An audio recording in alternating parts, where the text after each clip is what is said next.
পুরো মধ্যপ্রাচ্য জুড়ে বাজছে তৃতীয় বিশ্বযুদ্ধের দামামা, আর এরই মধ্যেই আমাদের হাতে এসে পৌঁছেছে গুরুত্বপূর্ণ আন্তর্জাতিক সংবাদ। শুরুতেই জানিয়ে দেব এই সংবাদগুলোর শিরোনাম, এর পরেই থাকবে বিস্তারিত। ইসরায়েলি সেনাদের উপর রকেট ক্ষেপণাস্ত্র হামলা লেবাননের। পরেই জানিয়ে দিব হতাশ হবেন না, শীঘ্রই বিজয় আসবে বলে মন্তব্য খালেদ মেশালের। জানাবো ইরান ইসরায়েল উত্তেজনার নতুন মোড়, পরমাণু বোমা নিয়ে এগোচ্ছে তেহরান। জানিয়ে দিব ইসরায়েলের কাছে বৈরুতের বিমানবন্দর আক্রমণ না করার আহ্বান যুক্তরাষ্ট্রের। এবং সর্বশেষ জানিয়ে দিব মাঝ আকাশে মুখোমুখি ইসরায়েল ইরান, যা ঘটল।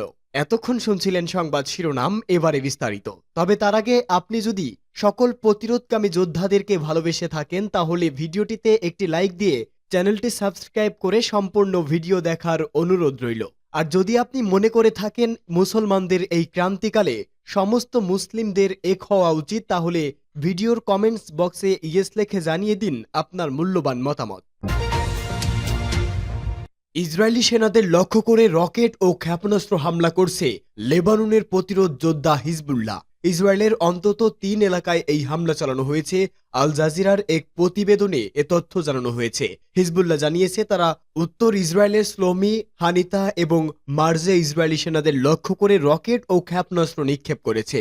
ইসরায়েলি সংবাদ মাধ্যম জানিয়েছে লেবাননের যোদ্ধাদের এই হামলায় এসব অঞ্চলে সাইরেন বেজে উঠেছে, তবে তাৎক্ষণিকভাবে হামলায় হতাহত বা ক্ষয়ক্ষতির কোনো তথ্য পাওয়া যায়নি। এর আগে হিজবুল্লাহ তেল আবিবে ইসরায়েলের গ্যালিলিড ঘাঁটিতে ক্ষেপণাস্ত্র হামলা করে। এলাকাটিতে ইসরায়েলের গোয়েন্দা ইউনিট 8200 এর সদর দপ্তর রয়েছে। ইসরায়েলি সামরিক বাহিনী জানিয়েছে তারা ইসরায়েলে 5টি রকেট উৎক্ষেপণ শনাক্ত করেছে এবং তাদের কয়েকটি আটকানো হয়েছে। এছাড়া বাকিগুলো খোলা জায়গায় পতিত হয়েছে।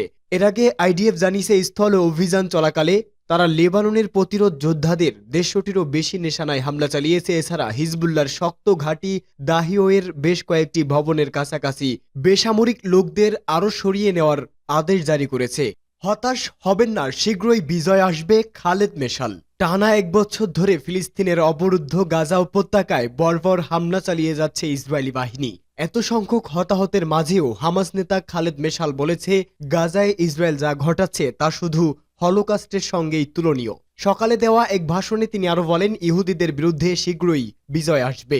হামাসের এই নেতা আরো বলেন সব ধরনের রাজনৈতিক বন্দোবস্ত বন্ধ হয়ে গিয়েছিল বলেই 7 অক্টোবরের ঘটনা ঘটতে পেরেছে। সেই দিনের পর হামাস তার কৌশলগত ফল অর্জন করেছে। এই সময় তিনি হিজবুল্লাহ, হুতি সহ যেসব গোষ্ঠী ফিলিস্তিনি জনগণ ও হামাসকে সমর্থন দিয়েছে তাদের ধন্যবাদ জানান।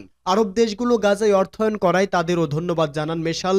তিনি দাবি করেন গাজায় ইসরায়েল তার লক্ষ্য অর্জনে ব্যর্থ হয়েই লেবাননের নতুন যুদ্ধ ফ্রন্ট খুলেছে। এ সময় তিনি আরও দাবি করেন ইসরায়েল জর্ডান ও মিশরের বিরুদ্ধেও ষড়যন্ত্র করছে। উল্লেখ 7 অক্টোবর হামাস ইসরায়েলে হামলা চালানোর পর থেকেই দেশটি গাজা ও লেবাননে হামলা চালানো শুরু করে। মেশাল বলেছে যদিও ইসরায়েল ইরান ও হিজবুল্লাহর বিরুদ্ধে কিছুটা অগ্রগতি অর্জন করেছে, কিন্তু তারপরও সামগ্রিকভাবে তারা পরাজিত হয়েছে। এই সময় তিনি ফিলিস্তিনিদের আশ্বস্ত করে বলেছেন আপনারা হতাশ হবেন না, আমরা শীঘ্রই বিজয়ী হব।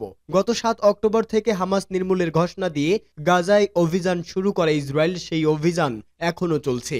আর এই যুদ্ধ চলাকালে এমন কোনো দিন নেই যে ইসরায়েলের প্রতিরক্ষা বাহিনীর হাতে ফিলিস্তিনি নিহত হয়নি। এ নিয়ে 41,909 জন ফিলিস্তিনি নিহত হয়েছেন আর আহত হয়েছেন 97,000-এরও বেশি মানুষ। এর জবাবে বেশ কয়েকবার পাল্টা হামলার শিকারও হয়েছে ইসরায়েল। তাদেরও এ পর্যন্ত মোট 729 জন ইসরায়েলি সেনা নিহত হয়েছে, যার মধ্যে গাজায় স্থল অভিযানের সময় নিহত হয়েছে 347 জন। ইরান ইসরায়েল উত্তেজনার নতুন মোড়, পরমাণু বোমার দিকে এগোচ্ছে তেহরান। ইসরায়েলি হামলায় হিজবুল্লাহর গুরুত্বপূর্ণ নেতা হাসান নাসরুল্লাহ নিহত হওয়ার পর থেকে মধ্যপ্রাচ্যে উত্তেজনার পরাত চরমে উঠেছে। এই ঘটনার প্রতিক্রিয়ায় তেহরান ইসরায়েলের উপর ব্যালিস্টিক ক্ষেপণাস্ত্র হামলা চালায়। যদিও ইসরায়েল দাবি করেছে ইরানের হামলায় ক্ষয়ক্ষতি ছিল সীমিত। খবরে বলা হয়েছে ইরানের এই প্রতিশোধমূলক হামলার মধ্য দিয়ে আঞ্চলিক সংঘাতের নতুন এক অধ্যায় শুরু হলো। ইরানের সর্বোচ্চ নেতা আয়াতুল্লাহ উজামা খামেনি ক্ষেপণাস্ত্র হামলাকে বৈধ ও ন্যায্য আখ্যা দিয়ে ইসরায়েলের বিরুদ্ধে লড়াই চালিয়ে যাওয়ার প্রতিশ্রুতি দিয়েছে। তবে হিজবুল্লাহর নেতা মৃত্যুর কথা স্বীকার করে তিনি এটাকে ইরানের জন্য বড় এক আঘাত হিসেবে উল্লেখ করেন।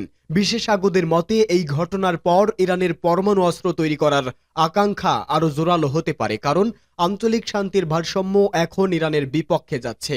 মার্কিন বিশ্লেষকদের মতে হিজবুল্লাহর মতো গুরুত্বপূর্ণ মিত্রের পতন এবং ইসরায়েলের প্রতি ইরানের সামরিক পদক্ষেপে ব্যর্থতা তেহরানকে বড় ধরনের সিদ্ধান্ত নিতে বাধ্য করছে। বিশেষ করে ইসরায়েলের সাম্প্রতিক সামরিক অগ্রগতি এবং ইরানপন্থী গোষ্ঠীগুলোর দুর্বলতা ইরানকে পারমাণবিক অস্ত্রের দিকে এগিয়ে নিয়ে যাচ্ছে। এদিকে ইসরায়েলও তার প্রতিরক্ষা ব্যবস্থা শক্তিশালী করতে তৎপর হয়েছে। ইরান এবং ইসরায়েলের মধ্যে এই উত্তেজনা শুধু মধ্যপ্রাচ্যে নয়, বিশ্ব রাজনীতিতেও প্রভাব ফেলছে। ইরানের পারমাণবিক কর্মসূচি নিয়ে উদ্বেগ বেড়েছে, কারণ দেশটি আরও আগ্রাসী হয়ে উঠতে পারে। বিশেষজ্ঞরা সতর্ক করেছেন, ইরানের এই প্রতিক্রিয়া এবং পারমাণবিক প্রতিরোধ তৈরির পরিকল্পনা আন্তর্জাতিক নিরাপত্তার জন্য একটি বড় হুমকি হিসেবে দেখা দিতে পারে।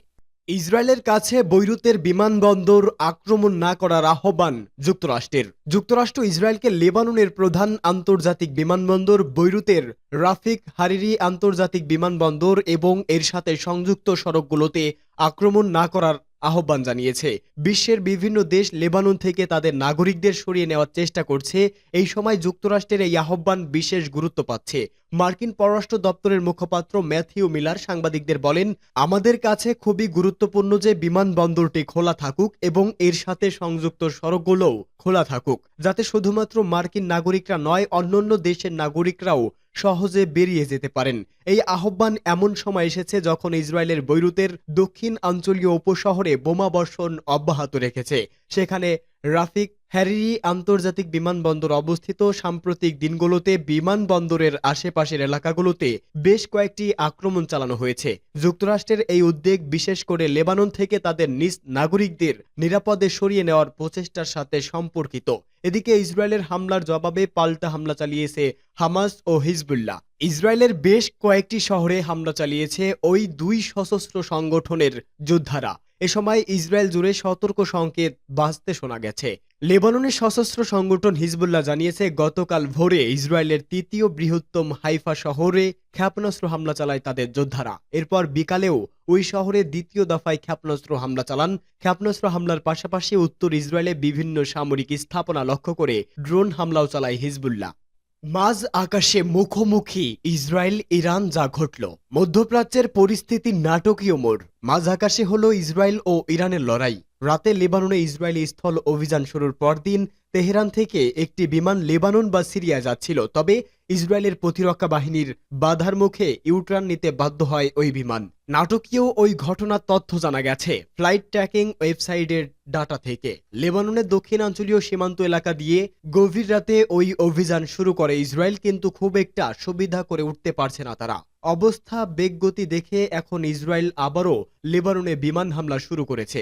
ইসরায়েলের প্রতিরক্ষা বাহিনী লেবাননে তাদের ওই অভিযানকে সামরিক ব্লকেড হিসাবে বর্ণনা করেছে। তারা বলেছে, দীর্ঘ সময় ধরে ওই অভিযান চলতে পারে। ইসরায়েল বলছে তাদের এই ব্লকেডের উদ্দেশ্য ইরানকে ঠেকানো, তেহরান যাতে লেবাননের প্রতিরোধ যোদ্ধাদের কোনো অস্ত্র সরবরাহ করতে না পারে সেই লক্ষ্যে এগোচ্ছে তারা। আর এজন্য লেবানন ও সিরিয়ার মধ্যবর্তী সব সামরিক ক্রসিংয়ে হামলা চালিয়েছে ইসরায়েল। তাদের হামলার লক্ষ্যবস্তু হয়েছে একটি টানেলও, এছাড়া একটি বেসামরিক ক্রসিংয়ে হামলা করেছে তেল আবিব। বেসামরিক ব্যক্তিরা চলাফেরার জন্য ওই ক্রসিং ব্যবহার করে থাকেন, তবে ইসরায়েলের দাবি লেবাননের প্রতিরোধ যোদ্ধারা ওই ক্রসিং ব্যবহার করছিল। এরপরই সেটি লক্ষ্য করে ইসরায়েল হামলা চালায়। এমনকি বৈরুতের বেসামরিক বন্দর দিয়েও যেন ইরান কোনো অস্ত্র পাঠাতে না পারে সে ব্যাপারে সতর্ক করে দিয়েছে ইসরায়েল। দেশটি বলছে এ ধরনের যে কোনো প্রচেষ্টা ব্যর্থ করে দেবে তারা। এরই মধ্যে টাইমস অফ ইসরায়েল এক প্রতিবেদনে দাবি করেন ওই বিমানে করে লেবাননের প্রতিরোধ যোদ্ধাদের জন্য অস্ত্র নিয়ে যাওয়া হচ্ছিল, আর তখনই বাধা দেয় ইসরায়েলি বাহিনী। তারা ওই বিমানকে মাঝ আকাশ থেকে ফেরত পাঠায়। ঘটনাটি দুদিন আগে হলেও তার রেশ এখন রয়েছে। ইরান থেকে ইসরায়েলি হামলা, তার পাল্টা লেবাননে ইসরায়েলি অভিযান এক সূত্রে গাথা। একসঙ্গে বেশ কয়েকটি ফ্রন্টে যুদ্ধ চালিয়ে যাচ্ছে ইসরায়েল। গাজায় 1 বছর ধরে অভিযান চালাচ্ছে তারা, পাশাপাশি লেবাননেও শুরু করেছে স্থল অভিযান। সিরিয়া, ইরাক ও ইয়েমেনেও নিয়মিত বিরতি চলছে ইসরায়েলের আগ্রাসন। এত সবের মধ্যে ইরানের সঙ্গে বড় যুদ্ধে জড়িয়ে পড়ার শঙ্কা তৈরি হয়েছে।